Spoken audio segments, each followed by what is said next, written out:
Good evening, everybody. It's Ricker, it's Bon, your favorite pals. We're back with more content for you to consume. It's going to be a great episode. We got a lot of stuff. You know, we're talking about that crypto, that Web3. We got a juicy interview you should probably listen to after this or before. It's before. Just want to say I love you and keep it up with the fitness because you're looking good. Ethan Turer, author, renowned, interview, Ricker and Bon. Go over to Instagram, Ricker and Bon, rickerandbon.com to subscribe. Tell 3 people you love that you love this podcast. And if you really love it, hop into Discord via Instagram DM. Say, hey, I want that Discord, baby. I'll get it. Enjoy. How come you don't want me, man? You know that loose bag you looking for? If you want to keep going, I will keep going tonight. What's up? Hello. What's all this thing? Can't beat the fucking Clippers. Y'all make me sick with this shit. Well, listen to this. Politicians are a lot like that. They should be changed frequently for the same reason. Yo, shut the fuck up. I'm trying to listen to Ricker and Bon. We find it now. Protect your sanity.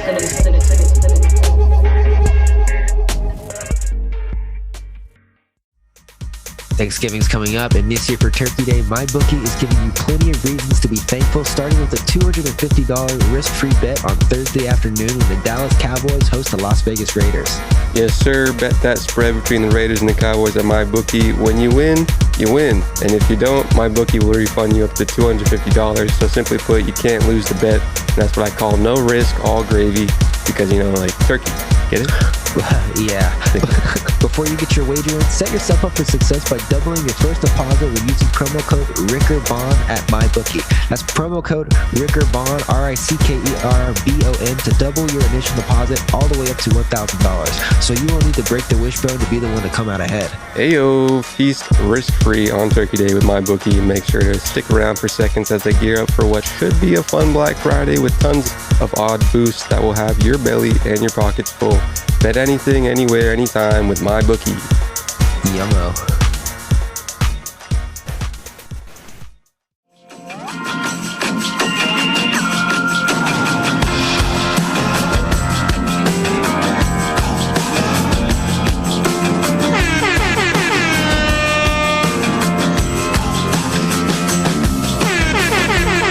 Digging for gold in my neighborhood, where all the old buildings stood. And they keep digging it down and down, so that the cars can live underground. They're swinging up. What's up, beautifuls? Welcome back to a juicy, delicious episode of Ricker and Bon. It's another good one. We have another one jam-packed with knowledge, value. So you better listen to the end and definitely take some notes because this one's going to be super, super good. Today, we got Ethan Turer, renowned author of The Next Gold Rush, The Future of Investing in People. Is that correct, Mr. Turner? Yeah, almost. My last name is Turer, but Oh, my goodness. Already botched it. Man. Damn. close enough. You know, man, sometimes you try hard and you just got to fall flat in your face live. Dang it, dude. All right. Dang it, dude. Well, Mr. Turer, I apologize deeply. That's right. People get it wrong all the time. I'm honestly just used to it by now. It's one of those things where you see the word and it's like, obviously that's that word. My brain's seen it a lot. So it's that. Ethan, ETHAN, TURER is how you spell it. Yeah. How long have people called you? Excited to be here. Thanks for having me on your podcast, guys. Yes, sir. Absolutely. The pleasure is ours. How you doing today? I'm good. Really good. I'm actually speaking on a panel later today, which will be fun. So this is like a warm up. First panel, many panel, or what? It's this other crypto company called Harmony One, and they're having an event in Irvine, California, and they're like, hey, do you want to speak on a panel with us? And I was like, sure, that sounds fun. So I think I know Harmony. Is it can I see it online? Yeah, they have a website. It's like harmony.one. They're like a competitor to Polygon, so they're kind of in that part of like layer 2 solutions for Ethereum. They're making bridges for something, aren't they? Yeah, pretty much. Cool. For Ethan, Ethan, for the people that don't aren't familiar with you, can you explain what you do in a in a couple couple sentences? Sure. So I wrote a book during the pandemic. It's called The Next Gold Rush. Basically, when I got into cryptocurrency in 2018, I was working for a startup, and they were just like, we want to do an ICO. And like, I didn't know anything about crypto at the time. So I was like, all right, I'll just do some research. And then I fell down the rabbit hole, and I came out of the rabbit hole with this big idea for social currency that doesn't exist yet. So it took me until the pandemic to be like, how can I scale this idea and get it out there? And so that's why I decided to write a book explaining it, which I'll be talking about today. And then now I'm kind of in this like interesting Web4 space where I just feel like that's the future of what cryptocurrency will be. And it's exciting to be like on the cutting edge. I mean, everyone's like doing something really awesome. So I'm not saying that what I'm doing is going to be like, I'm just saying it's a different awesome thing that I'm working on. So yeah. So a lot of people obviously hear the phrase Web3 thrown around a lot. What is Web4? Yeah, so it's funny because I actually learned about Web4 on Twitter. So, take it with a grain of salt, I guess, because I feel like it's not a commonly used term yet because everyone has their own definition for it. So that's my disclaimer before I explain what Web4 is. Basically, I'll just like walk you through like the whole like evolution of like the internet real quick. Okay. It started off as like a static thing where like you just had like web pages you couldn't really interact with, right? That was Web 1. That was like in the early to late 90s. And then Web 2, you had these giant companies that created like interactive websites, like social media platforms, but it was very siloed, and it was like giant companies like Facebook and Amazon, Google that like controlled all of the data.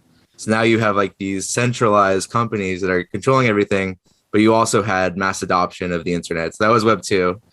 Web 3 is now the decentralization of all of those things. So basically everything is, can be disrupted with Web 3, right? Everything that we're used to already can just be the same, but decentralized and like more peer-to-peer, like the internet was supposed to be initially. And now Web 4, I believe Web 4 is the ownership of the internet, right? That's the extra layer on top of Web 3, which is basically the fact that you can do the same activities you're doing now on the internet, but you can actually be incentivized to do that with like tokenization and ownership of those activities. So if you're on Discord all the time and you're making a community grow, then shouldn't you be compensated for those actions? Those are the questions that I like to address. And I hope that like there'll be more opportunities to just like maybe even quit your job and do internet full time, where you just make money like through tokenization of communities and ownership of those communities. So that's the exciting thing happening with Web4. Do you think that compensation just what does that look like? Does it look like different crypto for different communities, or how does someone envision that? So I'm a little biased here because I wrote a book explaining how I think Web4 will roll out. But I think right now what's happening is the tokenization of communities, like you said. I think there will be a more standard approach to Web4, which I'm hoping is my idea for Challenge Coin. So if you want me to explain what Challenge Coin is, go ahead. I feel like the fundamental problem still that we haven't addressed in society is that people don't control their value, right? It seems like a very simple idea, but it really is like this fundamental thing that our economy hasn't fixed. Like basically everything you do since the day we were born, your value has been decided by your employer, your whatever like industry you're in, like basically like even the stock market, like all these things that you do, there's other entities deciding what your value is. But if we had a cryptocurrency that you could create, right? So like for me, it'd be Ethan Coin. For you guys, it would be John Coin and Bond Coin. You guys could essentially crowdfund your lives, and through that way, you'd be kind of creating like a stock market for people. So instead of, being reliant on someone else deciding what your time is worth monetarily, you would have your own currency where a market would be created around it. And so you could drive up demands, just like we kind of see with like the ICO market.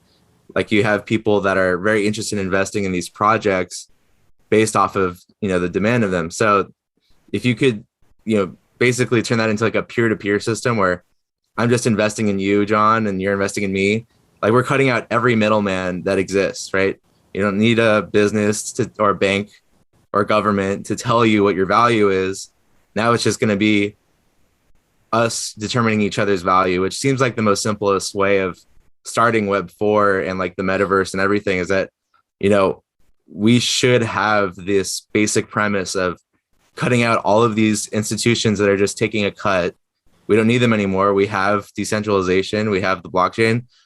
Why not just implement that like at scale so everyone has their own currency and then build from there? That's what I think Web4 is, building from the idea that every person now determines their own value. And then we don't need all these institutions anymore to take a cut from us. And so it's like creating a new economy on top of our existing economy. I have a question you might be able to answer.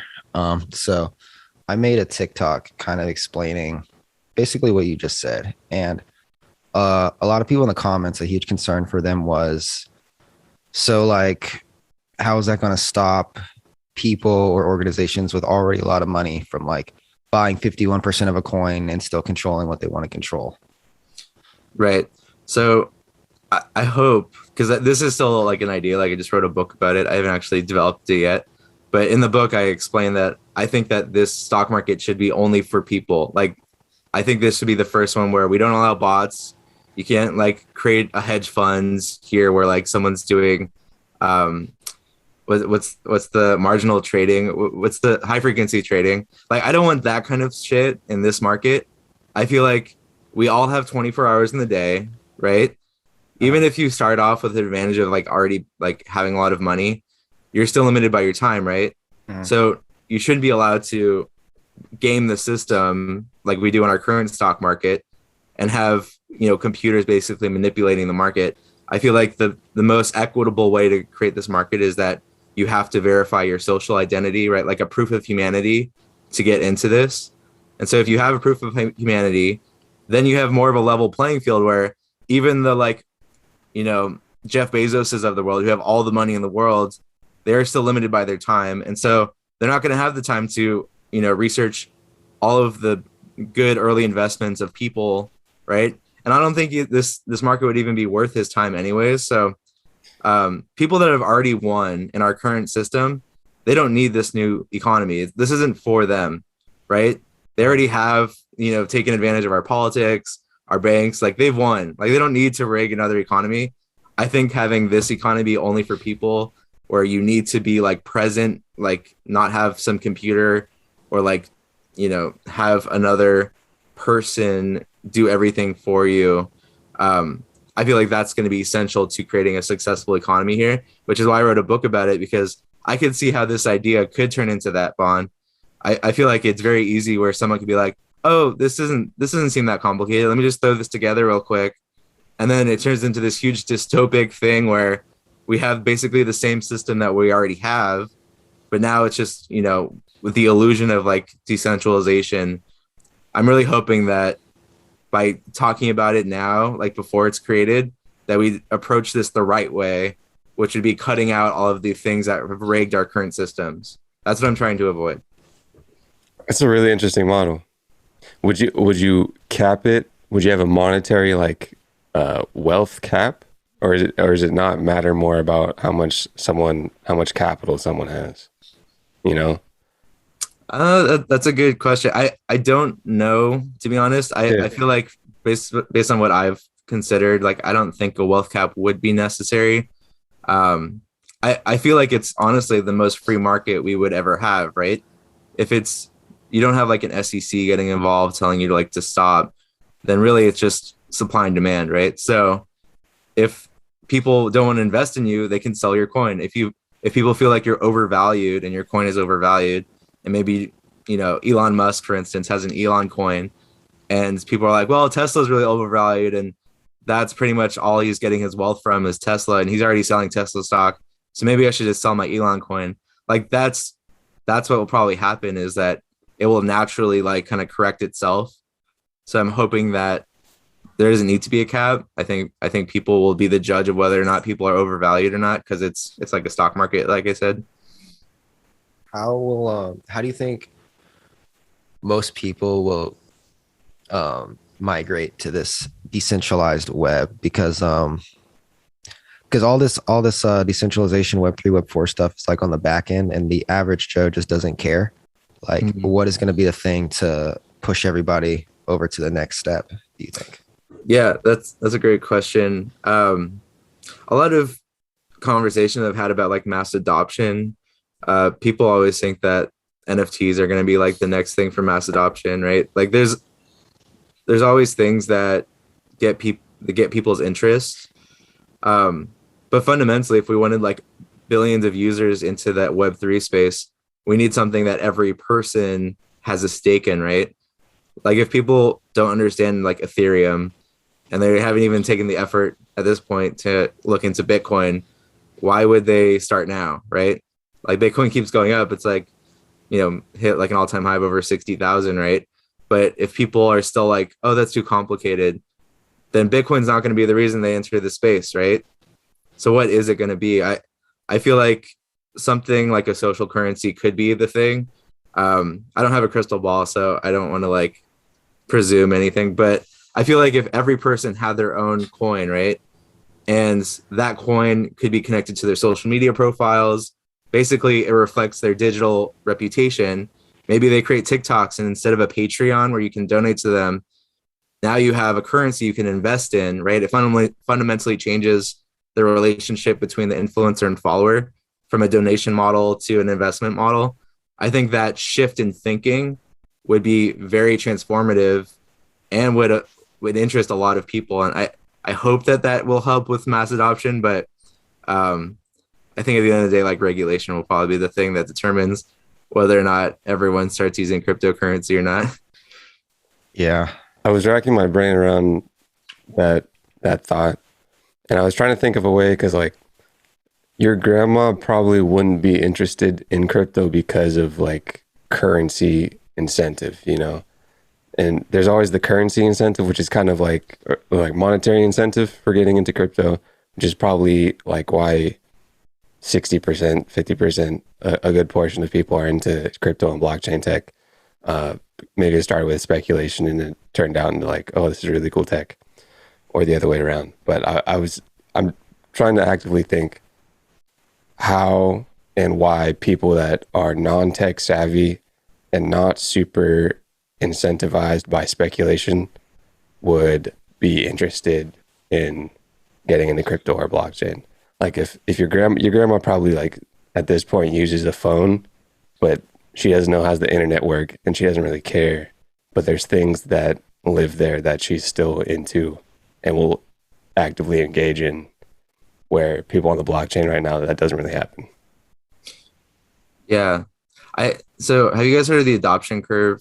It's like an entrepreneurship thing. So like right now we're still in the early adopter phase for Web3, like decentralization. Like if you're in this space, you're still very early into, I think, what is it, like not even like 300 million wallets or something in the whole world. It's like we're still like not even close to 1 billion yet. Like we're still very early into the adoption of this space. So that being said, everyone that's in this space right now, we're not thinking about like, oh, this needs to be super convenient to me, right? There's a lot of things that, like, even just, I have like a hardware wallet. It's not a very intuitive thing to own, like have the power of your own bank and the responsibility of your own bank. Like a lot of people that are in this space, they don't want that responsibility. They want to be able to like call their bank up and be like, I don't understand what I'm doing, help me. Like that convenience level, we're not there yet in cryptocurrency. So I think what you're talking about, John, we need a lot more infrastructure. We need a lot more convenience. We don't want people to be confused about what an NFT is and have to explain to them what a non-fungible token. Like all of these conversations we're having, they're very rudimentary. And I think if you want your grandma to use this space, you don't want her to like understand what the blockchain even is. You want her to just be able to use it just like she, press call like John, right? Like that's all she does, right?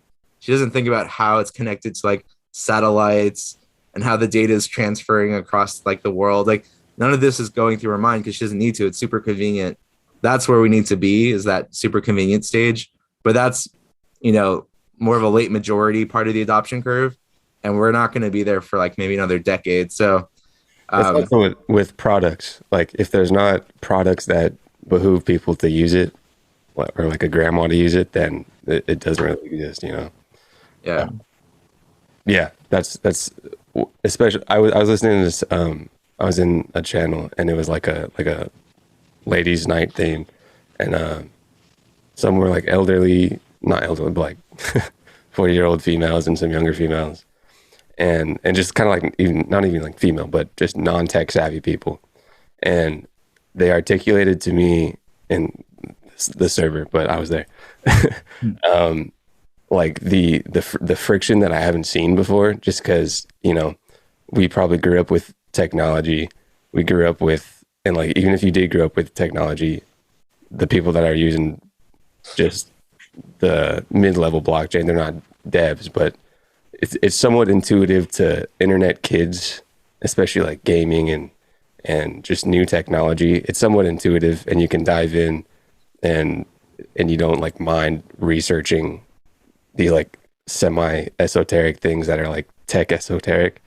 But like I'd never been articulated the thought of like, this is it's pretty hard to understand, and that accessibility was very interesting to me to see, and also what you talked about, basically like customer service of blockchain stuff, is also a very interesting take on it. It goes kind of back to products, of if you have good products that people want to use, but there's like that responsibility thing too. Like a lot of people in this space do want the responsibility of like taking back responsibility from other institutions.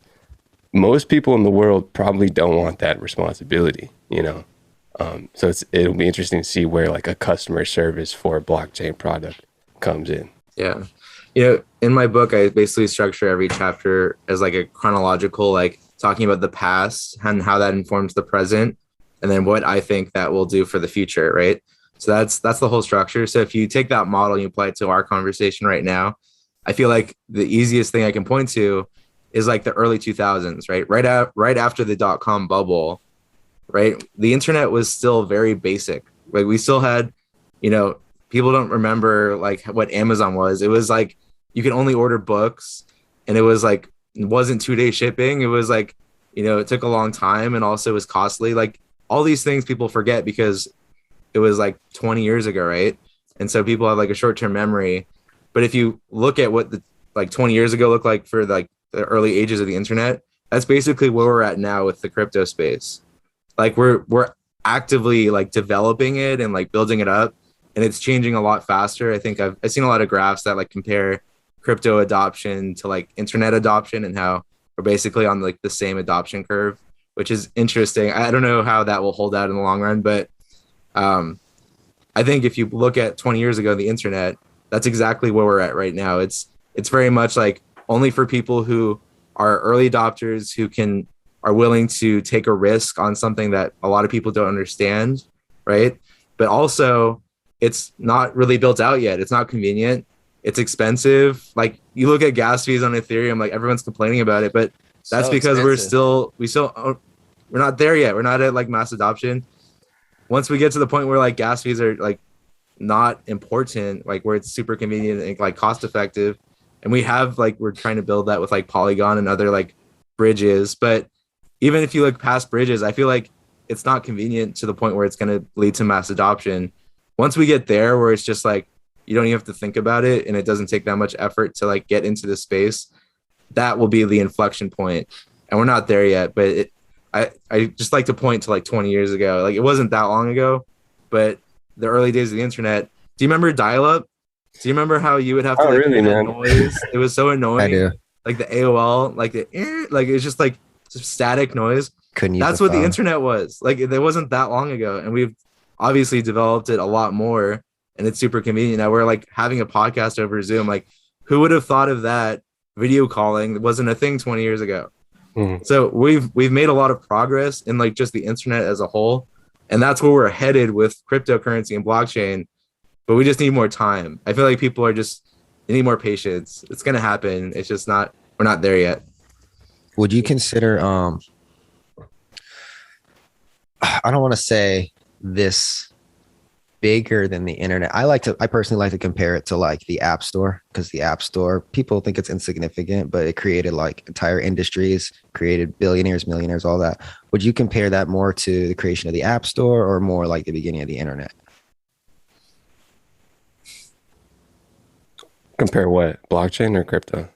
Just like Web3, like decentralized internet ownership. Yeah. It's more internet-y for me.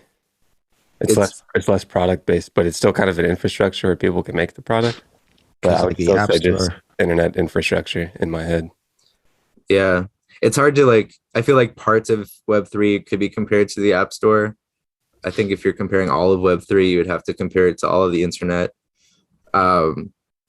It's just different. You know, it's weird to compare things that are just like fundamentally different, and that it's like comparing like the modern car to like horses and buggy. Like it's really that much even different. more different than that. Yeah, it could be even more different. You're right. It's kind of just reworking how society views something, which is like digitalness.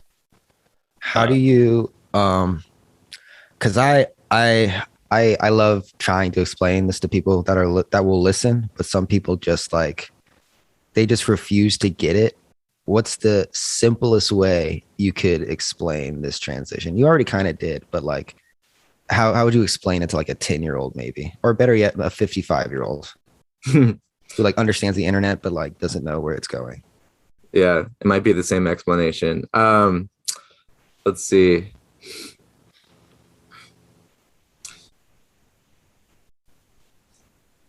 I would say that the world is constantly changing, and the internet is changing way faster than we could have ever imagined. And this is just the next iteration of what the internet is going to be, which is fundamentally just peer-to-peer, right? It's just people connecting with people, and everyone else in between those two things is now not necessary, right? We don't need a bank anymore. We don't need the government anymore. We really cut out every middleman, right? Every person that tries to stop people from interacting with people on the internet. That's where we're at now. So we're finally back at what the internet should have been originally, which is peer-to-peer. We're finally back at that original goal, and now we're just trying to like build it up for the world, right? A global peer-to-peer network. Awesome. Nice. I think that's a nice place to end. I think you got any a last sentence of words of wisdom for anybody listening? Words of wisdom, or anything you want. I don't know. You could say, yeah, whatever. Even though I'm biased on what the Web 4 it will be or where we're headed, I love meeting people and interacting with everyone in the space. I feel like everyone's passionate about something they're working on. It's hard to like take my own advice, but like don't listen to the haters. I feel like it's very easy to criticize right now because no one knows where we're headed, and so everyone acts like they're an expert even though no one's an expert. So if you found something you're interested in, like I did with social currencies, like keep working on that, because we're still so early that you could like make a name for yourself in like these cool niches on like the decentralized space. So yeah, just keep working on projects and connecting with people. I feel like, you know, we have a peer-to-peer network, but I think networking is really crucial for how we, you know, build out like and connect with people. So I try to be as accessible as I possibly can, which is why I was like so excited to like talk to you guys today. But yeah, don't feel free to connect. And yeah, thanks for having me. Awesome. Thank you for coming on. Ethan Turer, the next gold rush, the future of investing in people. Where would you like them to buy it? It's a good question. I think Amazon, even though it's like the biggest conglomerate, and I probably shouldn't be supporting them. Super centralized. Super centralized. Yeah. If you want to, I've actually had people buy it with Bitcoin, and like, it's not the conventional route, but I'm also open to that if that's what your audience prefers. So just reach out to me on like Twitter. It's Ethan_Turer if you'd rather buy my book with crypto. Otherwise, I would direct them to Amazon. Let's build the book chain, dude. You gotta build a decentralized book buying platform, which is Amazon in its infancy. There you go. Yeah, let's just like disrupt Amazon. I think that would be nice. Damn, that's like the library when you open the book and you see like all the people that like checked it out before. That's a free idea out there for you guys. Stripe, the payment processing, has a really cool online like publishing site. You might want to look at that. It has like 3D books. Might be interested. Yeah. Anyways, Ricker and Bond, everybody, thanks for listening to Ethan Turer's interview. Go buy his book, The Next Gold Rush: The Future of Investing in People. Ethan Turer on socials, and we'll have links in the podcast and Discord as well. I think you're in there, so we'll give you a nice cool roll that says R&B guest. Sweet. Appreciate it.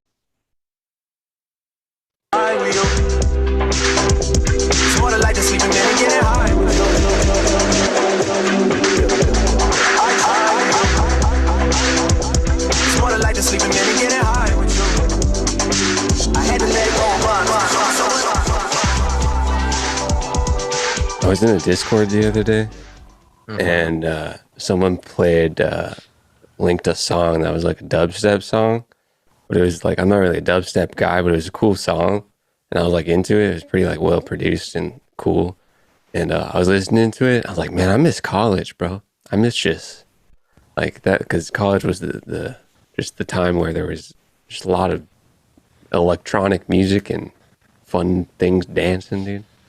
It's not college specific, but that's what I was doing back then. I'm working at an electronic music show today. I'm not looking forward to it.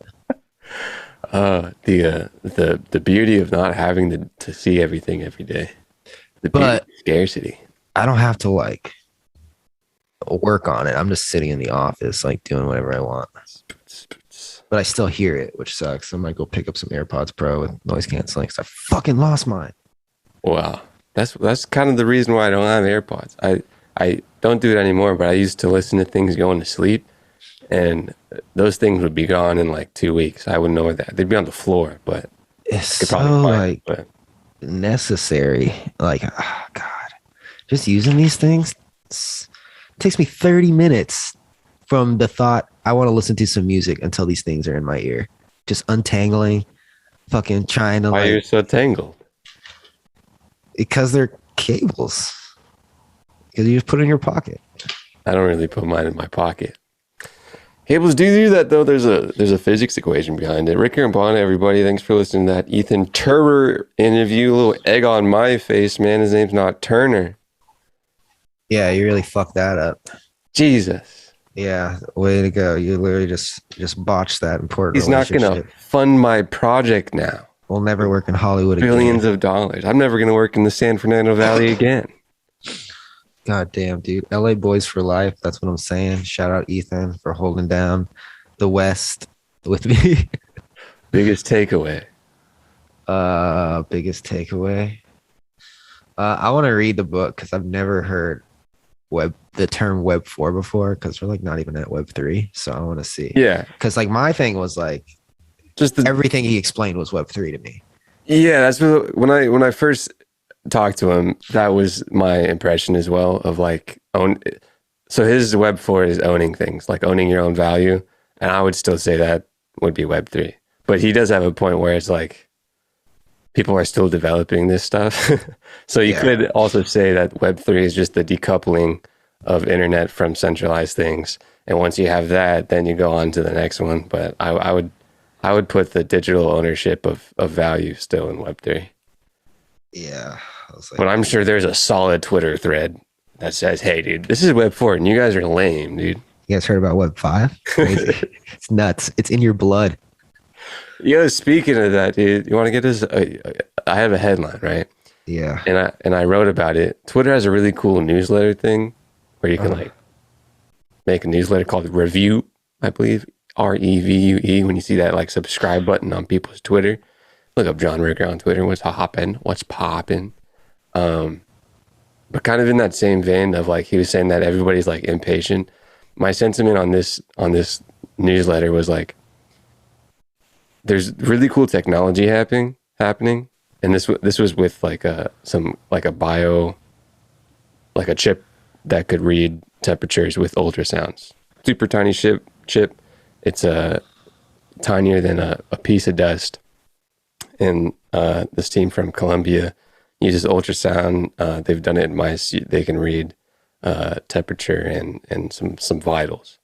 But what I've been thinking about was like I've said it on the podcast before. If you know your metrics of your biochemicals and your dopamine and stuff and whatever makes you tick and happy, you can hack that so you can do like just activities that are progressing you towards the goal. And some of that sentiment was like, there's really cool technology happening and there's really smart people making this stuff, and I can't make it off top myself. But it seems like everything is real slow going. People like all of this stuff has been thought of like in the 50s. And I understand infrastructure and all that, but it's just, there's things that I feel like America especially is able to innovate faster with technology, and there's other countries doing a lot more stuff and faster. A lot of people are saying you go to other countries and there's a lot more tech in the country than there is in the United States. But this headline was I think so. I think we're doing pretty all right. A lot of people you go around that have traveled, and some people that live there, they've said there's a ways behind from the U.S. to other countries. Like what? I don't have any anecdotes myself, but you have to ask them. Oh yeah, that's right. You can teleport in the London airport. You get in this booth and it just like takes your molecules and sends it to the other guy. I like Doctor Who. Yeah, it's that. I mean, I was in the airport and they had a little robot a couple years ago in San Francisco, and there's been robots other places for like years. It's a dumb little robot.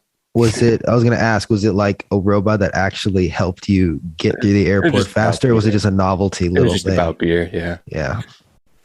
It was just like, you know that smart dog that people had in 2005, the robot dog?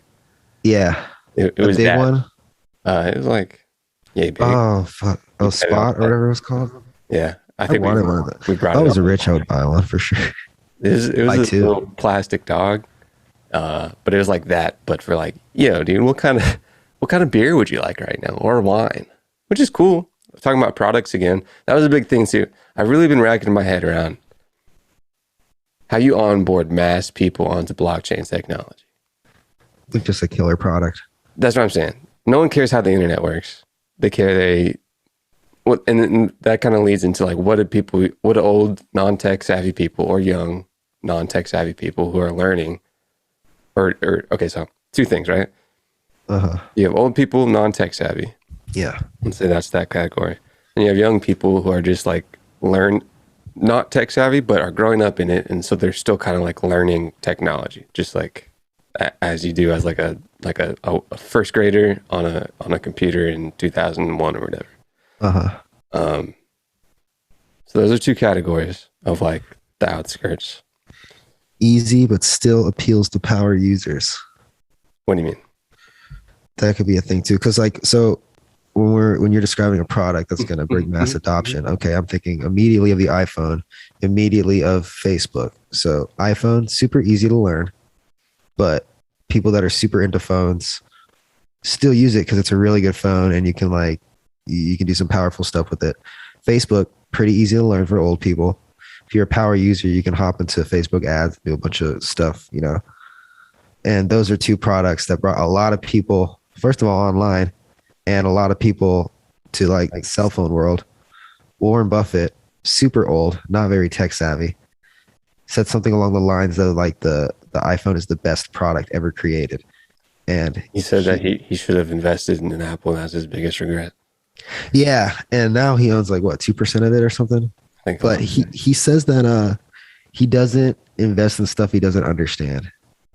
Which I understand, and we talked about it with like the Starbucks thing when you're bringing that up.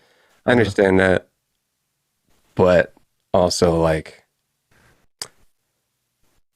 and there's that the friction, like I brought up in the interview portion of, there is a big like accessibility thing that I didn't see for people before. And so there's that, but I mean, you can learn about something. Like Yeah, that was, I mean, all he does is read all day. yeah, that was kind of like, so I was in this ladies' night thing, and they were like, they weren't really okay. So there's a couple friction points, right? One, it's crypto super fast, super masculine right now, and very like speculative driven for the most part. So it's like people having to act super fast, and so there's that kind of fear. Also, like the old portion of like getting new technology, the fear aspect is very important for me to try to figure it out right now. And I think that does just go back to good value of a product. But they're also saying like there wasn't a lot of exposure of similar people getting into crypto, which I also disagree with, because I know a lot of female influencers that are doing crypto stuff. A lot of field influencers are in crypto.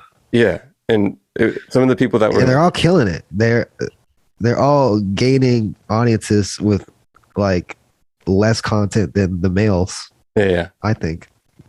Do you know any names off top? I only know like 2 names. I don't know any names off top, but I follow like a good amount on TikTok, and they have like 15 talks and like 500,000 followers. There's one chick, she was on the LA Blockchain Summit. Her title's like crypto teen or something. But she's a stellar interview, dude. She's like a rock solid like on camera personality. I try to discuss crypto with as many people as I think would be interested, and I think throughout my years, maybe one woman has been like interested in what I had to say about crypto. The other girls just don't care. That's interesting as well. Yeah, so I don't know. Tech stuff? I don't know. Maybe tech is Tech stuff, money stuff, investing. Why is tech masculine driven? I don't know. Tech's always kind of been like a big boys club. Well, why? It doesn't. That's not like innately masculine in nature. Besides, okay, but if you take away like infrastructure of it, sure, there's like it's nothing but dudes. But like tech seems pretty okay. This wild theory, and maybe this is more so not now, but like in the past, like they didn't allow females to do 2000s. stuff in the 50s and stuff. Well, yeah, that obviously was it. But I was gonna say, like, you know, a lot of the people that like built Silicon Valley and these billion-dollar products they were nerds. They like didn't have girlfriends. Like Bill Gates was a fucking loser. So I'm thinking like revenge, dude. They're not fucking getting any kitty cat anywhere. So they're like, okay, what do I do with all this brain power? Let me build something awesome. So you're saying all of the technology is built on the non-courting of women? I think so. I've heard theories that like the biggest like civilizations in the world were just like people like that like redirected their sexual energy to like something else. I think there definitely is something for that. If you know a book called Think and Grow Rich by Napoleon Hill, one of those classic like book readers books, he does talk about the transmission of sexual energy towards not just like, because it's a very powerful like energy for biology, you know. And if you redirect that just not towards like just like sex or courting women at a bar in a modern day sense, and towards something else, then you do kind of have that like that drive for making things like working out or something. But the transmission of sexual energy is something that is an interesting theory as well. Mark Zuckerberg be like, well, I can only beat my dick 5-6 times a day, so let me just build Facebook real quick. Yeah, but first let me build a website to rate women. And then I'll build Facebook. I was reading a book and they were talking about how the original college Facebook just turned out into like a dating thing, not on purpose, but innately. Yes, that is. I mean, that is something to be said for that. Of like if you don't have like a biology partner to put energy into, then you just put it into something else. Yeah, and it could be destructive or productive. Yeah, just like anything. Everything can be either or. And I think even even having a partner could be destructive or productive. I know a lot of people have made productive things based off just drive for providing for family. There was this TikTok, and it was a stitch. It was this girl, this young woman, and I guess she was like a STEM major or like a computer engineer or something. And the TikTok was like along the lines of, when you're... Is it the futurist chick? Is she like a light-skinned black lady? No, but I do follow her. Yeah, that chick is dope, huh? I tried to get her on the pod. She ain't hit me up yet. Oh, good luck. I'll grab her. She's that dope stuff, dude. Yeah, I was like, wow, I didn't know futurist was a job. Well, I guess anything can be a job if you have 1 million followers. Bro, the futurist thing is a thing. Like a thing.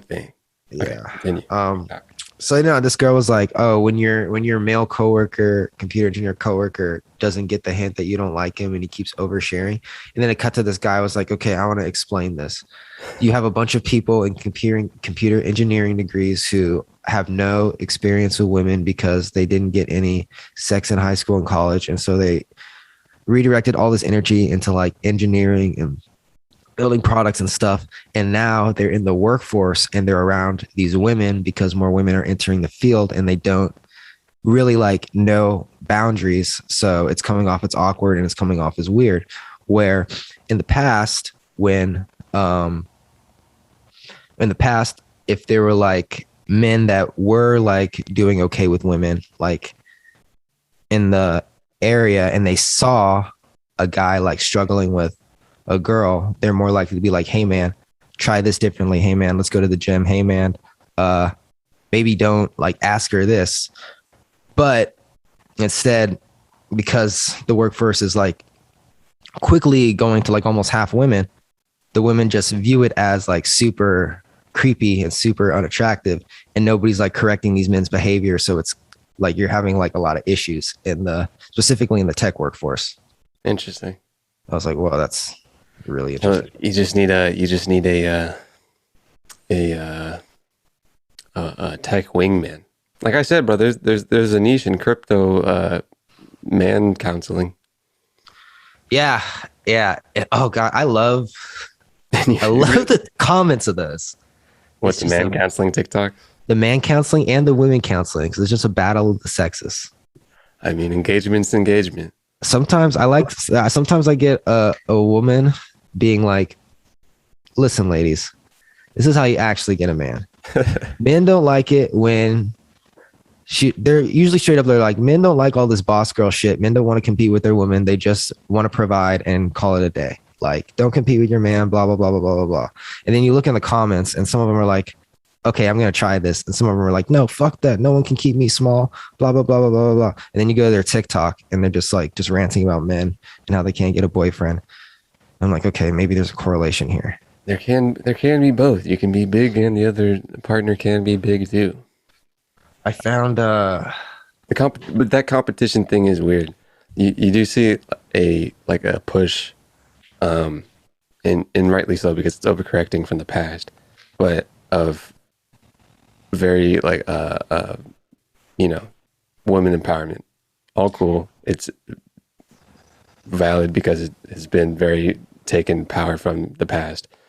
But I still think that healthy families especially, but have a dynamic of like give and take.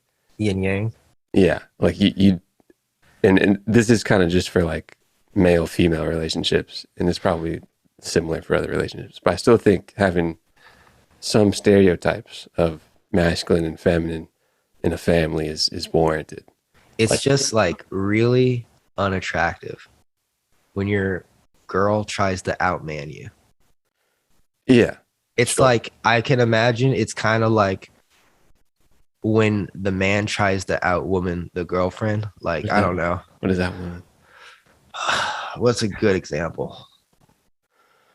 Like, they can't make a decision. They're not a natural leader.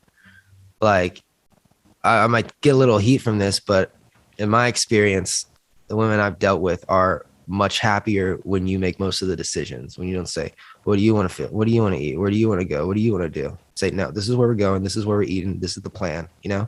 Sure. Because no one wants to make decisions. Like, you're the leader, you fucking do it.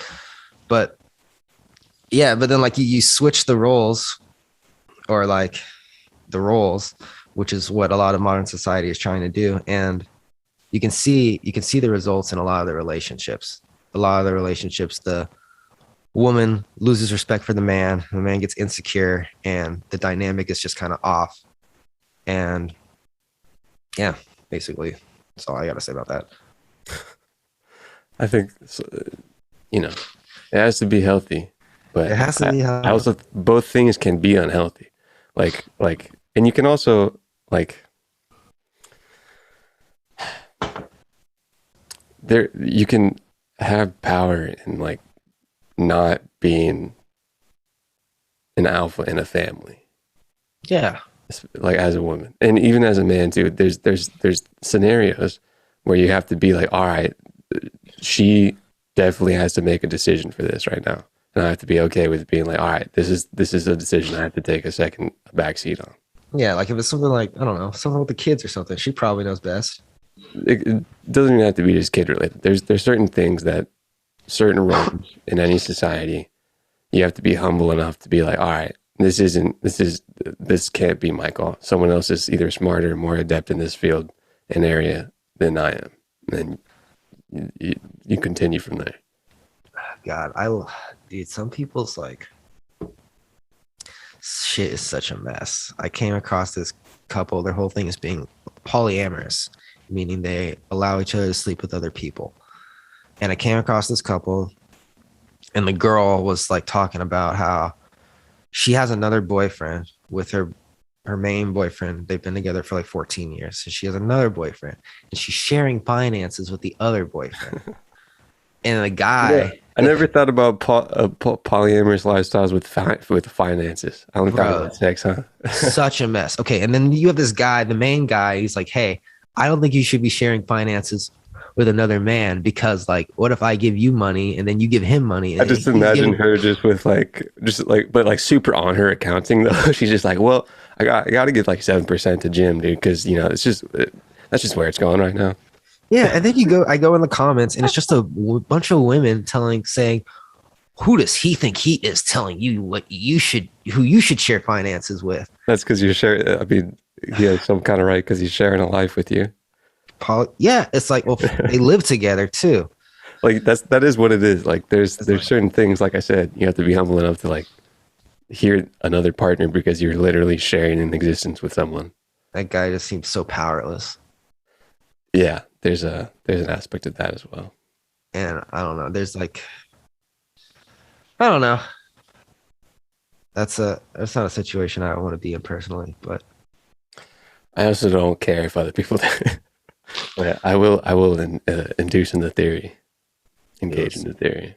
That's funny though. I never thought about polyamorous finances, man. You think most of these people are younger? I feel like most of these people are younger that have these opinions. They were in their 30s. I think that's, I don't know. There's some people that I know of from like school that were kind of like that. And polyamorous? No, just theories about what I would see as like an overcorrection of relationship theories. And then as they got on with like their 30s, they kind of changed their minds. I think that might be par for some people. Also, do whatever you want, dude. I don't care. I'm gonna just make sure I'm happy and the people I love are happy as well. And most of the time, blocking out other people's noise is part of that happiness. So enjoy the sounds. They're implanting chips, bro. Where? Just in your body. I brought it up. This is the dust thing, but they can show your vitals with a tiny little chip. They implant it in you. Less than 0.1 cubic millimeter. They have put it into rats, and you can monitor glucose levels and oxygen saturation. Very cool. Biohacking.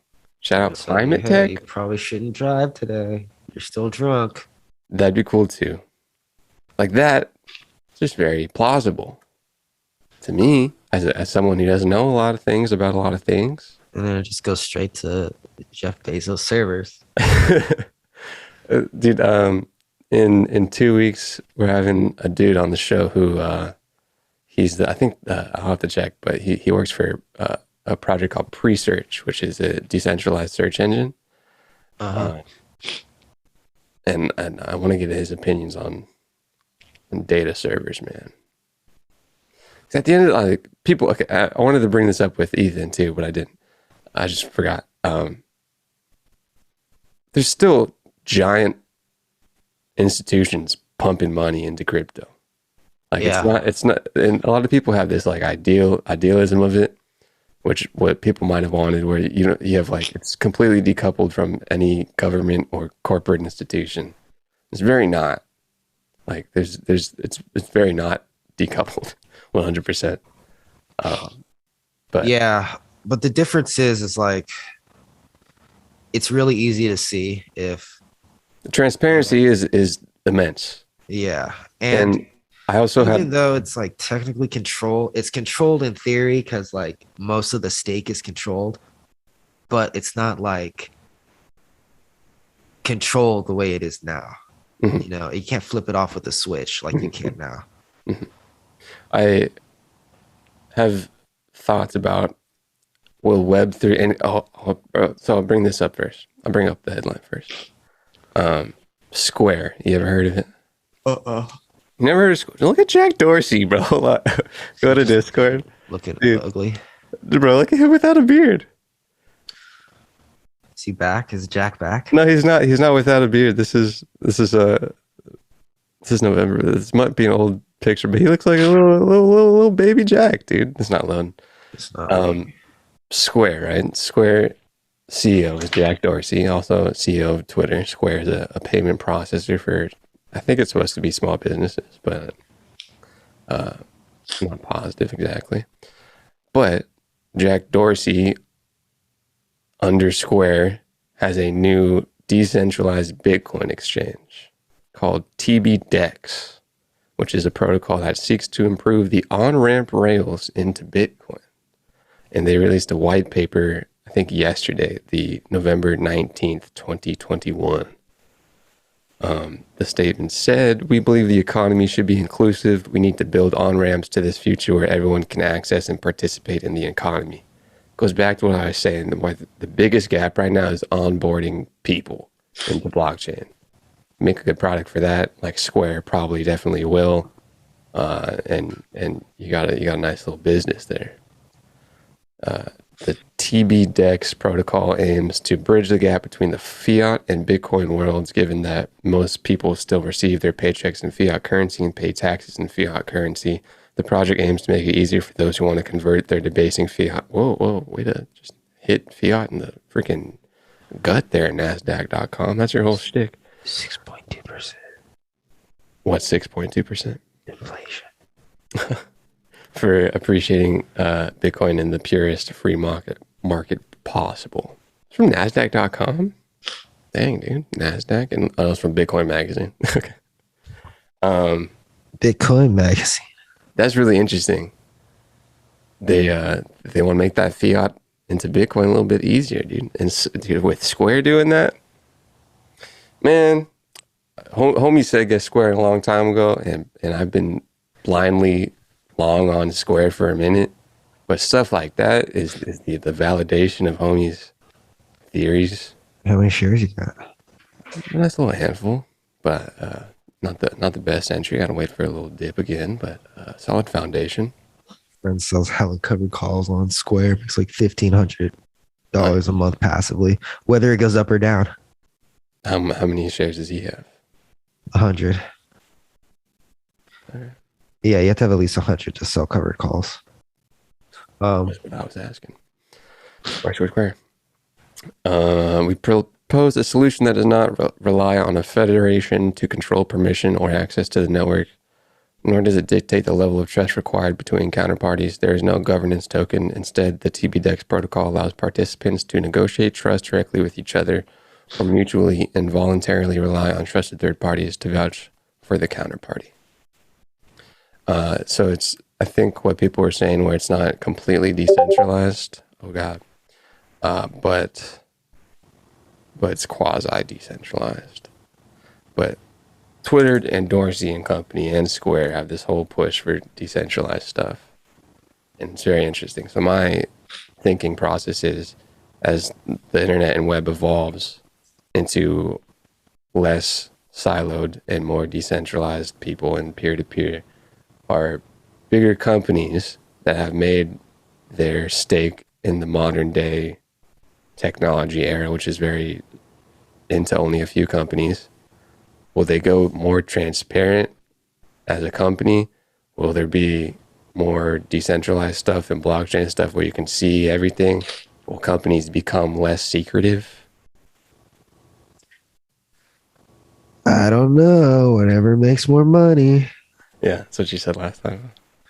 But I mean, as web evolves, I would assume that it goes certain ways of the past where you got to be at least somewhat dipped into the new current.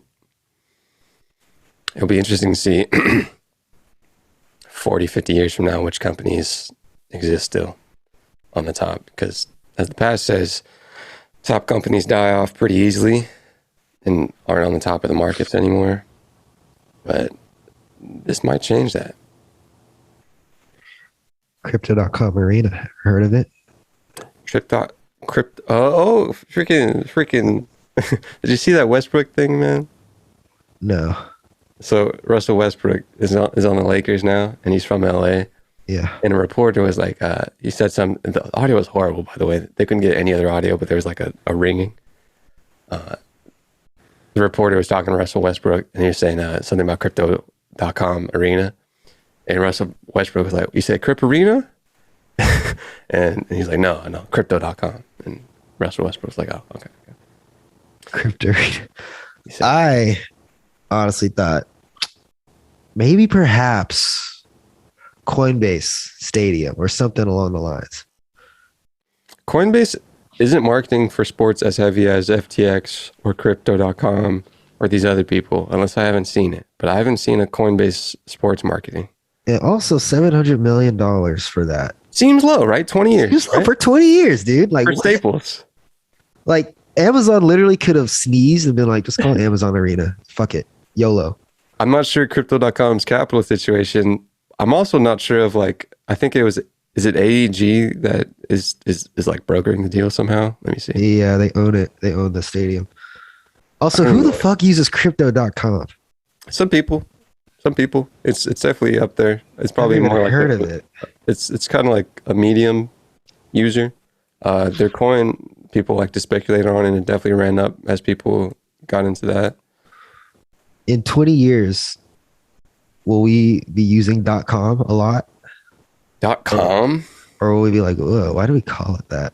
Let's just change it to Crypto.eth Arena or some shit. Well, that .eth thing isn't a website, dude, right? It's only a plug to an address. At first, I don't know. We didn't talk about that either. So ENS, I forget if that's an acronym for something, but ENS is a place where people can buy .eth domains, and they had an airdrop, for their coin for people who bought an address before a certain date, and it ran up kind of a lot, and people were buying a lot of domains because it was really easy to buy a domain, and people could like intuitively like think about that. They're like, oh, I know what a .com is. I've seen GoDaddy. Shout out GoDaddy marketing, by the way. They've been like, they turned it around, but not even that. I'm saying they've implanted GoDaddy into people's brains over like 2 decades with tits, but then they changed it. But like people always knew about it. So people bought these .eth domains, but it's just like you can type in bond.eth instead of a big MetaMask address, and that's your address domain. I wonder what people are gonna say when they say, "Oh, I'm going." Are they say, "I'm going to crypto"? Because now they say, "Oh, I'm going to Staples. I'm gonna go check out the Nah, thing at no, I'm saying Staples." anyone who's been to Staples, it's okay. Anyone who's buying tickets and has bought tickets, like season ticket holders, they won't say crypto arena. They'll say Staples. Yeah. They're gonna say Crypto Arena. They're No, gonna you yes, think they will. It's gonna be fast, dude. They're gonna change that sign in less than a month. You're not gonna see Staples anywhere inside. They're gonna change all the fucking paint. season ticket? Okay, long-term Lakers fans are gonna call it crypto arena. Yeah, with literally within the year. You think so? Because then you're gonna start walking around and people are gonna be like, "What the fuck is Staples Center?"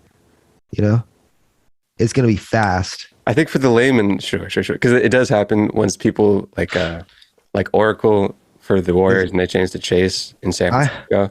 Okay. Sorry, go for it. I don't know. I've been going to Staples Center since 1999. You already called it crypto arena. I'm literally already looking at it. I'm like, when are they going to change this shit?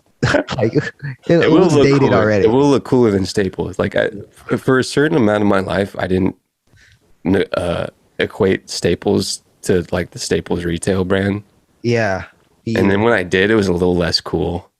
There's a Staples down the street from Staples Center. It's literally said, it had like a sign on it for like the past 5 years. Everything must go 90% off. Like, Oh man, but 700 mil for 20 years. I think it might even be 40. Let me check real quick. I think it's 20, but also why so low? 25 years. 700 or just 70. Hold on, let me. So Hey, that's AG fucking owner. I don't even know what AG stands for. It's prime ass real estate. A 20-year agreement. It takes effect December 25th. The good old Crip Arena. Don't kill me. I'm not affiliated. Bryant Stadium. Bryant Stadium would be dope, but I don't know. What's Kobe Bryant's family net worth? It's like they just had a $600 million deal, so I'm sure they could have scraped together some cash. let me just confirm real quick. Staples was built in 1999 for $375 million. I can't find the. I think they're just gonna say, okay, yeah, we're gonna go see Bruno Mars tonight at Crypto. At the Crypto. Maybe they'll see the Crypto. Oh, they're gonna say no, they're not. They might. I'm gonna start that. I'd say at the Crypto. Yeah. Oh, that sounds so fucking cool, bro. But then everybody just wants to say the Crypt, bro. It's gonna be a whole thing, dude. Nah. The murder numbers are gonna go up, dude. It's very easy to say the Crypt. Dude. They might say the there's Crypt. a whole new market for gang affiliation with buyingcrypto.com, dude. If crypto.com really wanted to market themselves, they'd get into the gang. The gang game. The Crypto. Dude, I can't believe the Weeknd's playing the Crypto tonight, bro. Is he playing the Greek or the Crypto? Oh, the Greek's too small. He's at the Crypto. They moved it from the Crypto to the Rose Bowl. The Crypto didn't have enough seats. What was I going to say? Speaking of venues, venue talk. Guess what closed? No, don't tell me. The Echo. Oh, really?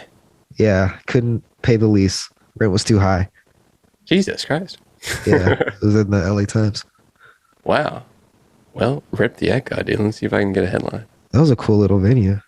That's interesting. I mean, you can't do like anything else with it. Like, I guess they were on hard times since like 2020, probably. But yeah, but shows are going hard right now. Honestly, maybe like fucking Live Nation will. Well, they are getting sued for $2 billion, so maybe they don't have that much money anymore. What's up with Live Nation? Oh, you didn't hear That's the right. Travis Scott lawsuit is getting hot. How's that Live Nation? Live Nation organized the event. Okay, so then how's that Travis Scott? They organized it for Travis Scott. And But so Travis Scott in the lawsuit, Travis Scott, Live Nation, Drake, Apple Music are all being sued. And Drake, because he was on stage. Who's the opposite of defendant? Like defendant means who's suing? Like 300 people Okay. that got hurt. Oh, I'd get in there. I'd get in there. Yeah, my literally elbow, just. bro. Let me get. I bought a ticket, but I couldn't make it. But I'm gonna still slide in there. Let me get like at least. Give me like $30K. So yeah, Apple Music's being sued because they were streaming the event. But my thing is though, if my kid died there, I mean, I'd mourn a little bit, but I'd be like, come on, can I get something? What about all the artists that performed before Travis Scott that were building up the crowd? I saw point? Drake. Dude, that defense is crazy.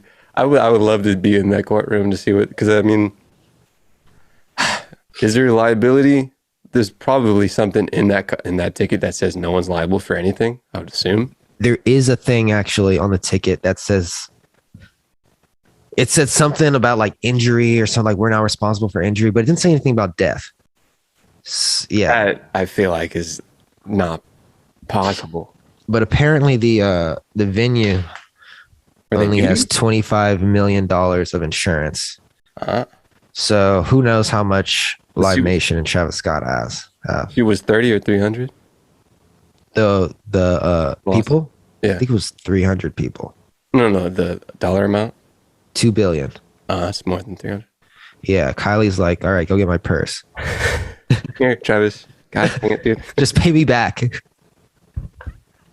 See, that's a healthy, you know, that's just, you got a healthy, your girl outdid you, bro. I mean, they're not even married though, so she could just be like, peace. Maybe it is unhealthy. What was I gonna fucking say? So like, yo, like, I don't know how this is gonna turn out, but those people are gonna get a fat payday for sure. It's gonna be interesting.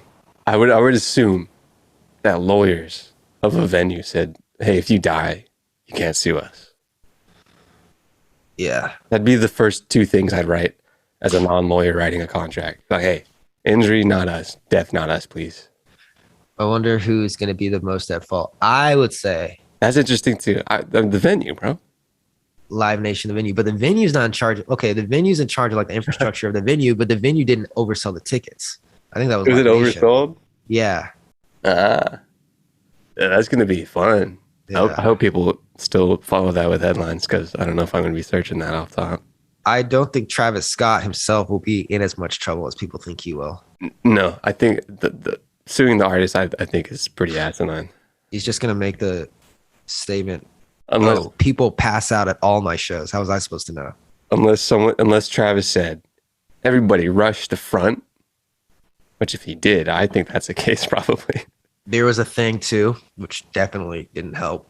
Before we went down, there was a countdown going on. So everybody's rushing to the front of the stage, trying to just kill the poor children at the front. That does happen either way, though. Like if he starts going, if people hear the music, that's in essence the countdown. That could have easily happened at Flogna that one year. It did.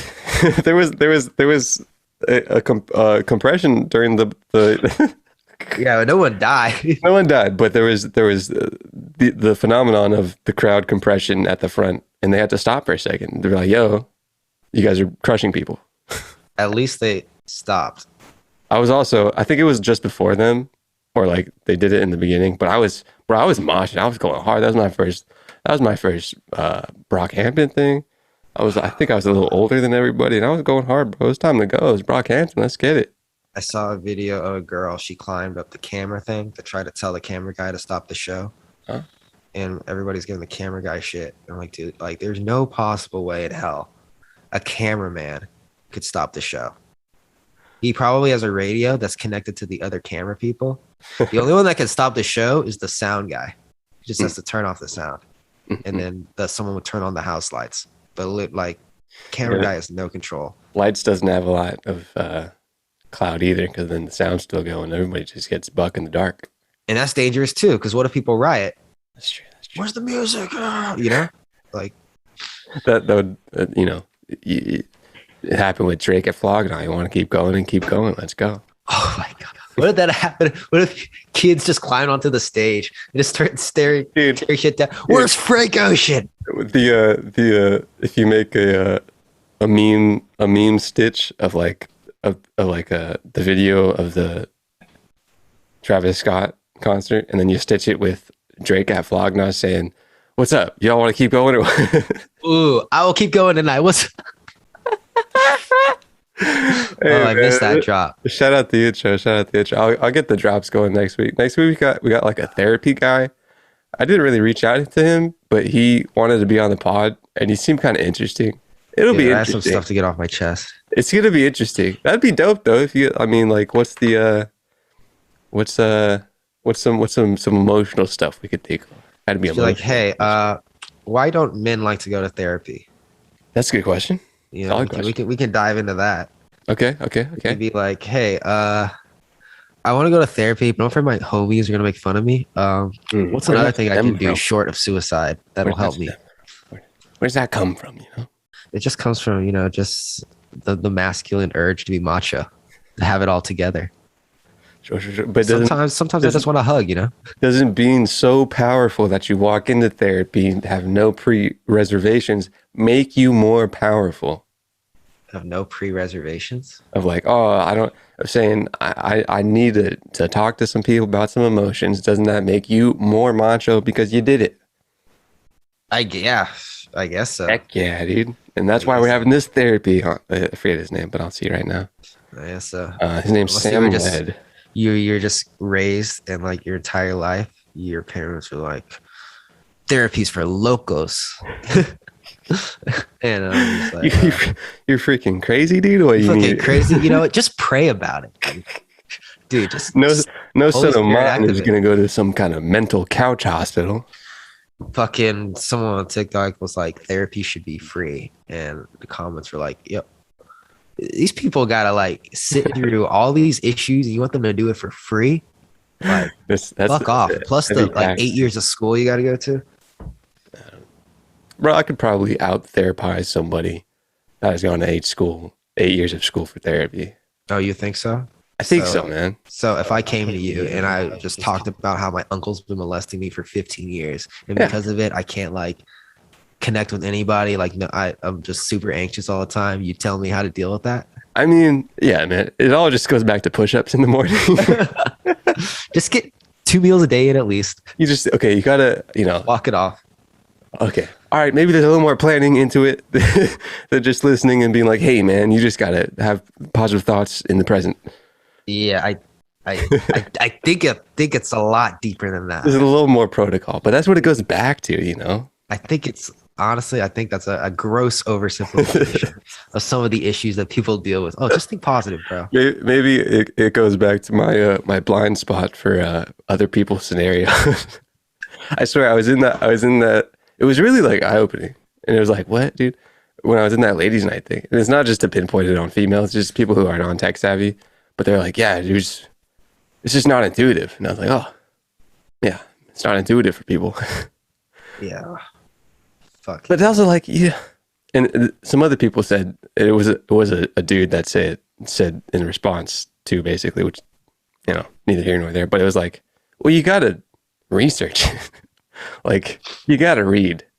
Yeah. Like at some point, like you just gotta read.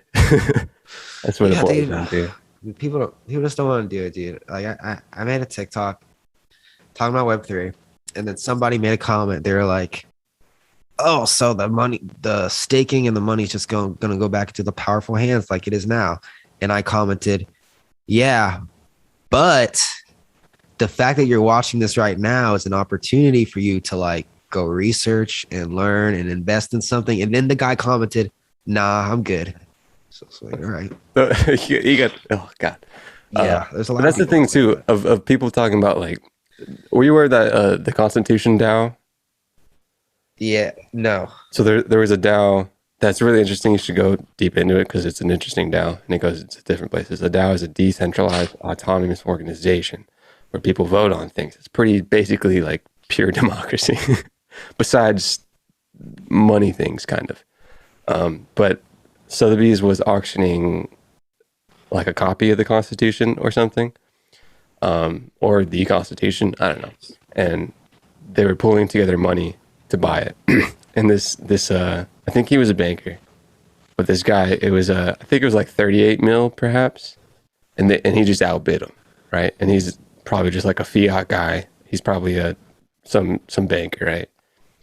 And people like that's what people don't like in certain sectors of like life and crypto community. But I'm not like against that. Yeah, like it also is it's the same. It's the same, but it's different. It's same what? It's the same, but it's different. Sure. It's okay. capitalism, like what just America like- has now is it's like just a guarded capitalism. It's not very free, and it's based on credit, and that's what happens with a third stage of money that's fiat. But like people are very anti that, and I'm also kind of scared, like, and this is a lot of people do enjoy this in crypto, but like it's also a like pretty direct attack on America's stake of money in the world, and that shakes me a little bit. it's kind of like how do I explain it? It's like you keep the good parts of capitalism, like, you know, the voting and the opportunity to like be a part of something bigger. And then like a lot of the shitty parts, like the secret control, the government influence, are like kind of not there. Yeah, kind of. But yes, But you know, There's everything a- we're talking about right now is speculation. there's a really cool Charles Hoskinson clip when he was on the Lex Friedman podcast talking about evolving incentives of capitalism, where right now it's very short term and individual based. And if you skew that towards long term propping things up in the future and balancing that with short term, you have an overall better world. And he says that crypto is kind of the only way to do that. Which is interesting. I do think you have to evolve incentives a little bit towards long term, because people just don't think about most things long term. Even with like a government like China, which seems like very long term plans, but like climate stuff is not there for them. So that's like, you know, a thing. But It's easy. Some rich guy said, poor people think short term, rich people think long term. yeah, I also think that's kind of baked into like American society, because a lot of people wanted to make factory workers. And I think especially with people, maybe more so, and maybe not with crypto at all, but like people propping up long-term stuff, and like that's how the incumbent like wealth of bankers and finance and real estate innately think long-term, so that quote unquote underbelly that is now more and more accessible to people via the internet, and some good personalities on the internet, I think should want people to change that, because that's the short term just isn't, it's not where it's at. It is kind of hard to think long term if you're living paycheck to paycheck. It is. I'll give them that. Some guy was like, a trick to help with that is to try to think in quarters instead of weeks and months. Q1, Q2, Q3, Q4. Just doing that, dude. That would change your mindset. But yeah, that's always a thing too. But that's also, like I said, baked into what, at least America, I'm not sure other societies, but to keep that rat wheel going for middle class to be buying things and working on things. I guess using credit, dude. It's really weird to me, man. Like, I wasn't super up on like just the theory of credit until like maybe college-ish. And not even like the interact, like the tech stuff, just literally buying things on credit. And I'd never had a credit card, so the thought wasn't in my mind. But when credit was in my mind, I was like, okay, I don't have this money. Like, why would I buy something that I can't afford? Yeah. And other people would be like, all right, this is free money. I'm gonna go buy things I can't afford. Yeah. On a retail thing, I'm sure there's like, you know, real estate and all that. But When I first got a credit card, that's how I thought. I thought, oh, $1,000 free money for show, dude. And then my dad was like, yo, what the hell are you doing, son? Why is your credit score 0? But no one ever taught me that, I don't think. Nobody, like, I feel like most people don't know. They don't teach it in school. Yeah. Like, you kind of got to get lucky to meet someone that'll like tell you. And honestly, I preached to all my friends. None of them listen. So I'm sure people here, they just don't care. But like I'm thinking there has to be someone that at least like said to me, or maybe I just like looked up what credit was, or someone explained it perhaps. But like it's pretty like I think it. like you don't know that's not money, my guy. it That what's also funny is though in America fiat that is literally creating money. when you realize that, like you look around and you think, wow, most things around that I look at, all this real estate, all these businesses, were created with credit, with Yeah. leverage. Then you're like, okay, like. Then it starts to make sense because nobody's gonna reach That's into their fiat. pocket and like build a building. You know, they're gonna fucking leverage it somehow. Even if they have the money, you know, they're just gonna get a loan to raise their credit so that they can do it again in the future. Bring in other people's money, don't even touch theirs. That creates more wealth It's for literally other how people. money is created. Which It's is like a big move. it's a language. Now that I like, because I don't have a lot of money, but now that I like know all this stuff and I'm like, okay, now I can create a blueprint. I'm never like I'm gonna be poor. You know, if I run out of money, I'll just hopefully like I'm healthy enough to work and shit. I'll just work, save up, and then fucking invest, build a business, whatever, have a plan. But I'm never gonna be in the mindset where I'm like living paycheck to paycheck, like I was like 2-3 years ago. You know? I think that's just like a knowledge wall. People that are thinking of that, and I don't know. Other people have different scenarios, but I think if people have knowledge of stuff, and like you said, that language, then it at least shoves like a degree off from what on the track that they're seemingly stuck on. Because like you kind of feel like, oh, dude, I'm stuck. But if you have knowledge of different paths, $50 a month, a week, you can put into something else. At least it makes you feel somewhat good. At least it gives you a little like proverbial carrot. Delaying gratification is good too. Yeah, you just you come to my therapy class. That's all I'll say. You know, Like, sure you do I got molested, really need but this like, happy ending today, or can it wait? I'll just pleasure myself at home for free. that's what I'm saying. That too. I think some of my like family is innately like frugal and like stingy, so I think that some of that has been part of my delayed gratification stuff. But like I've like kind of skewed that in my own thing of just like I don't need that, dude. Yeah, That's kind of been my mindset for a little. But I also have to skew the frugality a little bit towards return. It's not a crippling frugality, but just you got to balance everything. money. I got a couple tabs open. I think I actually don't. Apple ID for state. Do you know about that off top? Is that coming out? You put your ID on your phone. Yeah, they announced it. I think a couple months ago, maybe. Yeah, they said they're gonna roll it out for.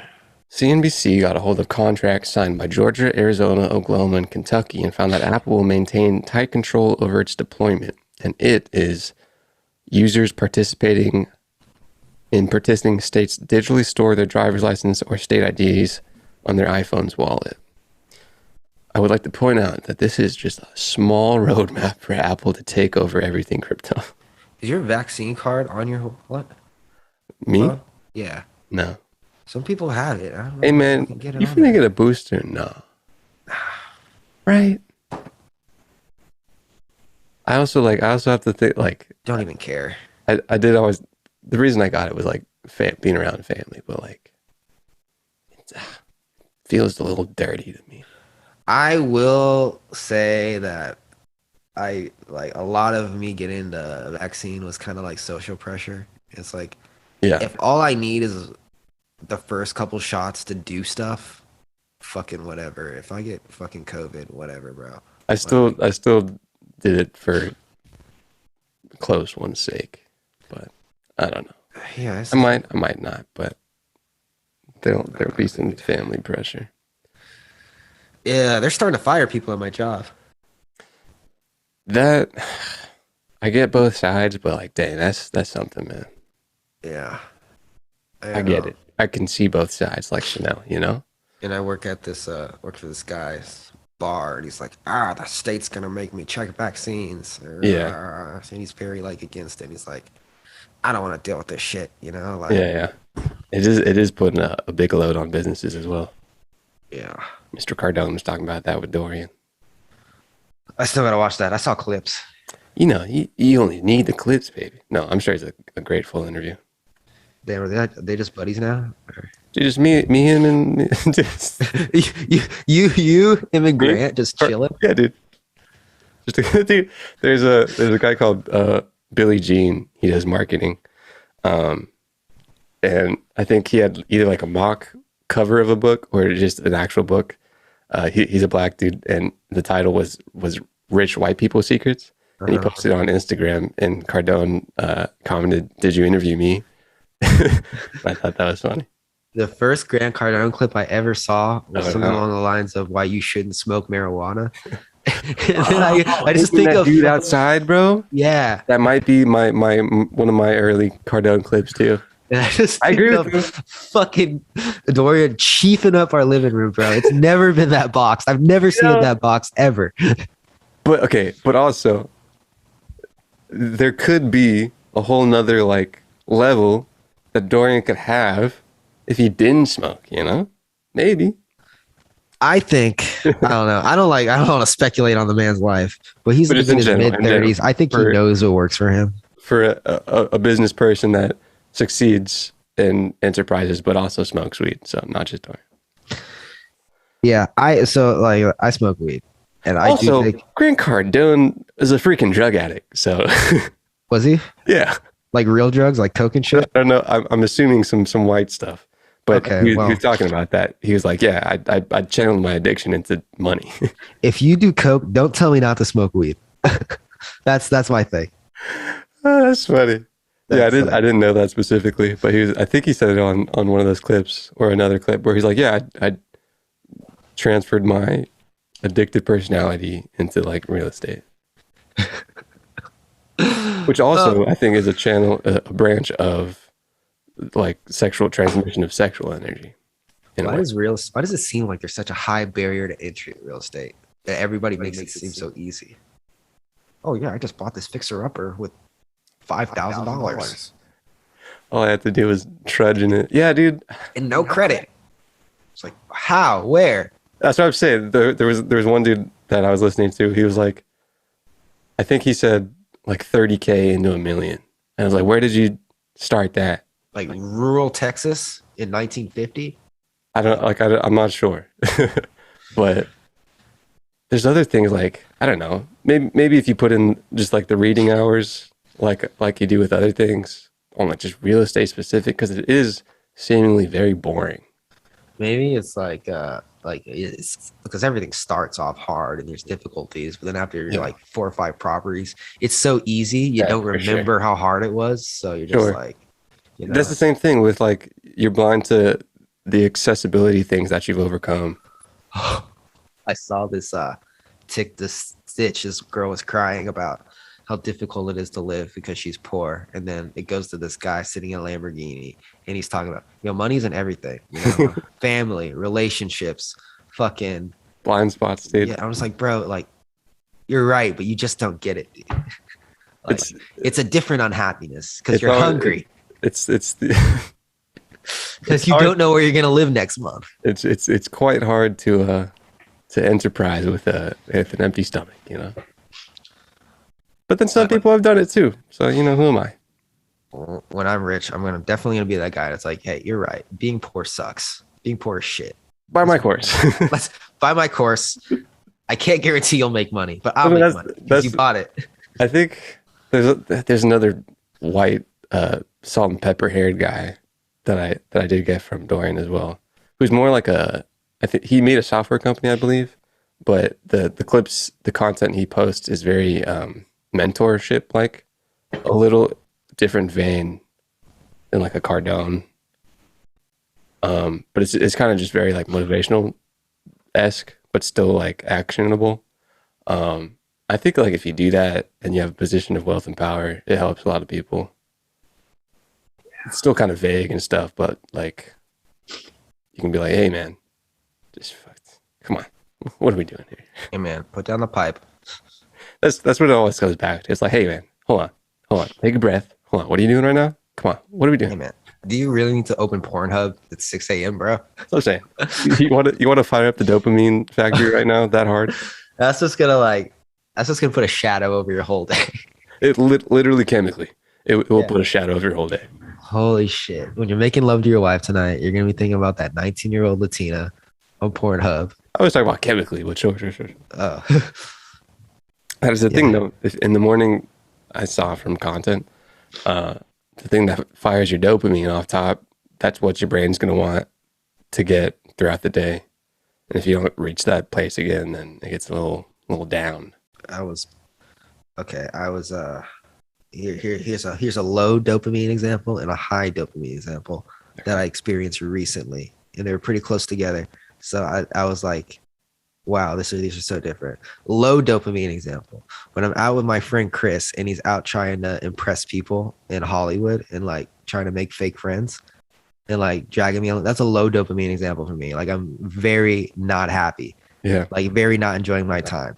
Yeah. High dopamine example. I was playing bongos last night with this old man. That was probably the happiest I've been in a while. The homie? Yeah. Oh, we were just jamming. that's a solid high dopamine thing, dude. Yeah. I was like, dude, like when this guy's gone, I'm gonna In the remember spot, this dude? moment. Yeah. Yeah, But when he's playing those videos when we were doing a tour back in the day, and he had those videos of old just like music playing. I was like, bro, I want to kick it with guys so bad. He's cool. He's fucking Oh man, learn from him as much as possible, man. yeah, he's a cool guy. He's real chill. He's like Any progress? these with that? people just don't get it, man. All these groups are always from Mexico. They think they can just do whatever they want, you know? Like I have the same problem. it can't bring 3,000 people into a venue of 500. The fire department's gonna shut it down, you know? Sick, dude. That's even fun. It's like Any progress with that? right now I'm just working there on the weekends, just heck yeah. learning the ropes. It's Oh. just So straight fun. cash, just paid. I work with everybody there speaks Spanish, so my Spanish has increased tremendously because So they're just getting fun, dude. yelled at in Spanish. There's a couple people that work there. They're all old. There's one lady. She's really cool. She's probably in her 50s. And we've just been talking about Bitcoin. She's trying to learn. Oh, dude, please. I need her psychology, man. Is she a tech lady or no? No, she just a simple lady. 50. 50 is also not super old, but She's not super old. She's really chill. She's like, is she into like? Does she have an iPhone? she's just like an Android. Like, I don't know. I don't think she has like any kids or anything. So So how'd she get into Bitcoin? Oh no, I was talking to her about it. Yep. So I was like, I just asked her, I was like, hey, have you heard of Bitcoin? She's like, oh, I keep seeing it everywhere, but I don't really know. Can you explain it? And Yeah. like, we just talk.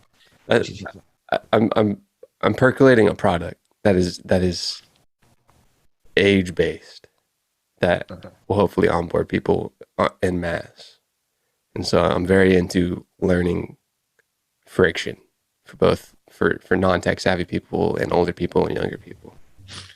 yeah, a lot of old people are, not a lot, but a couple have been calling me, inquiring how But to they learn purchase. from younger, familiar people usually.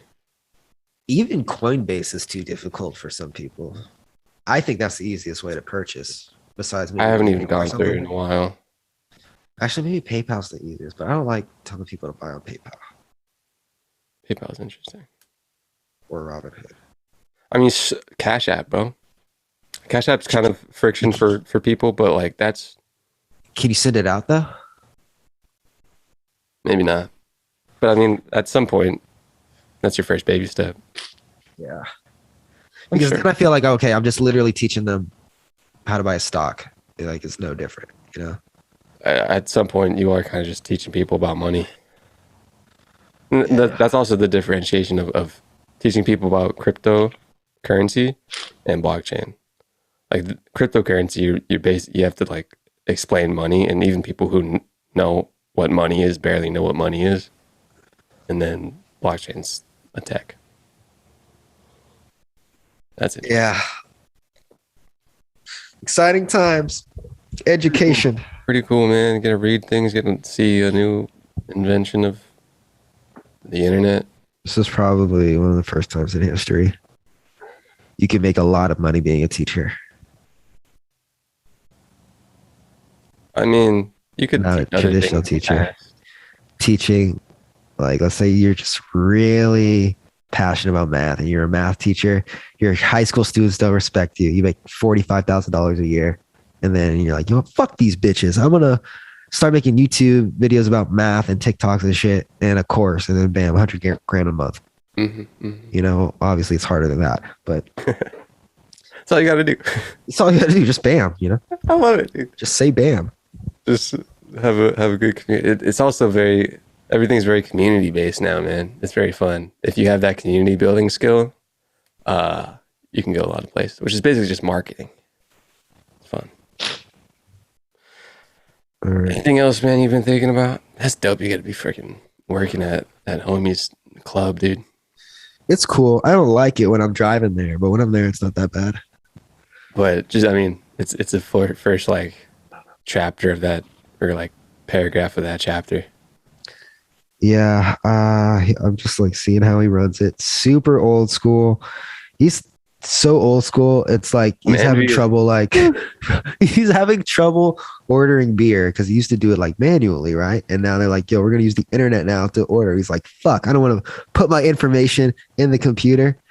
And so he's like, "Here's some money. Go to the store and find the cheapest beer you can find." So he has not the cheapest. A trust thing with tech. Kinda. Okay. He's like 80 something. Trust. So, difficulty. Maybe men trust. I'm trying to get him on that Uber. He's like, "Oh, I don't like driving at night. My eyes are bad." I'm like, "Bro, like you should not be driving at night. Like, let me please let me put Uber on your phone." Try to record some interactions. Okay. That'll be a good little memento in the future. I should. Any books, dude? Any books. I have no new. Actually, I do have some new book recommendations that my favorite thing to ask now is 2 book recommendations. I forgot to do his rapid fire thing for Ethan. The 2 is interesting because they think about like, oh, I have 1, but what's the other one? 2 book recommendations, 2 places on the internet to research, or maybe 2 things, and then something else I forgot. But that 2 book recommendation is classic. 2 book. There's something. Holy Bible, Book of Matthew, the Quran. Yeah, book. Let me see what some of these people said. Go read The Future Gold Rush by Ethan Turer. Definitely, that's my number 1. It's really, It's gonna I be might have to Oprah end next out week somehow. Me discussing the book. watching his name. There's some math things, kind of. One book, Shape the Hidden Geometry of Information, ... is pretty interesting. Someone recommended The Kybalion, Kybalion. I think it's about like occult stuff though. And then one more was a book named, I got a couple, man. Seneca, Shortness of Life, World and Representation by Arthur, Future's Faster Than You Think, In the Case for Space. Some books I haven't read, haven't even looked up their cover, but if anyone listening might enjoy them. What you got? What do I got? Or Still just kind of general reading the thoughts? same stuff. Yeah, my book intake is lacking. I've been trying to do a thing. I did this thing because this guy on YouTube said he does it and it helps him. Where like he sets an alarm for 10, and no matter what he's doing, he'll read for 10 minutes. But every time my alarm goes off, I'm at work, like I'm doing something. So I'm just like, shit, this isn't 10 working. a.m. 10 at night. Oh, yeah, that I have to hack that a little bit too, and I'm pretty able to do it, but it's like 10, like a couple pages every on the hour, perhaps. Yeah, he says 90% of the time he reads more than that. but just the act of getting started is the hard part. Yeah. I'm always literally like pouring someone a cerveza or doing something else. You just need a little 1-page book. 1 page. All right, everybody. Thanks for listening. See you next week. Enjoy yourselves. Be great. Peace. Please be great.